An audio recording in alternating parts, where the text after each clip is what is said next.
नमस्कार विद्यार्थी मित्रांनो, मॅथ सक्सेस या युट्यूब चॅनलमध्ये सर्वांचं हार्दिक हार्दिक स्वागत. वर्ग आणि वर्गमूळ यावरील एक उदाहरण आपण पाहणार आहोत. प्रश्नचिन्हाच्या जागी अचूक पर्याय निवडा. उदाहरण आहे, वर्गमुळात 96 गुणिले 98 अधिक 1 बरोबर प्रश्नचिन्ह.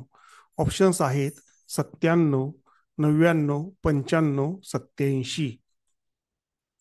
वर्गमुळात 96 गुणिले 98 अधिक 1 बरोबर प्रश्नचिन्ह. म्हणजे दोन संख्यांच्या गुणाकारात एक मिळवल्यास येणाऱ्या गुणाकाराचे वर्गमूळ आपल्याला काढायचं आहे. त्याचं एक सूत्र आहे, दोन क्रमवार समसंख्यांच्या किंवा विषम संख्यांच्या गुणाकारात एक मिळवल्यास येणाऱ्या गुणाकाराचे वर्गमूळ हे त्या दोन संख्यांच्या सरासरी इतके असते. जे 96 आणि 98 यांची सरासरी जर काढली तर त्यांच्या मधली संख्या म्हणजे 97 येते. म्हणजे या प्रश्नाचं उत्तर 97 असेल. बघूया आपण. वर्गमुळात 96 गुणिले 98 अधिक 1 बरोबर त्या दोन संख्यांची सरासरी म्हणजे 96 अधिक 98 छेद 2. 96 अधिक 98 बरोबर 194 छेद 2.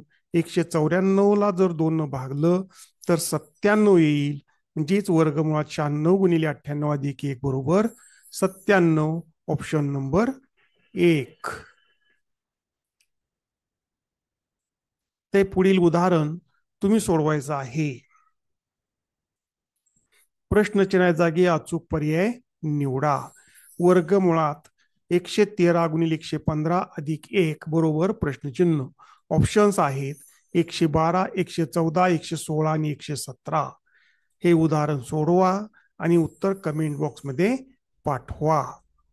धन्यवाद.